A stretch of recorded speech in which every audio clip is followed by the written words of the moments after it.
Having run a lighting business and having done hundreds and hundreds of installs where I'm in the field leading the installation, to getting to the point where we had 11 technicians out in the field doing installations, I want to make certain that I could put my name behind what I'm doing. I want to make certain that the quality is going to be there. I don't want to go back to a job and find something not done right.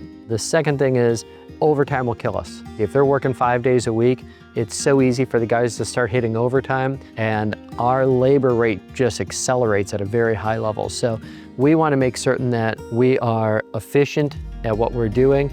And I really want to build in my installation team a pride that they do things better than anyone else. And that's going to happen where they know what they're doing, they've experienced before, and they can do it from one project to the next. So they actually enjoy the process of doing it the right way and really just duplicating that effort from one project to the next. They can just get going, get started, and really do a premium quality installation.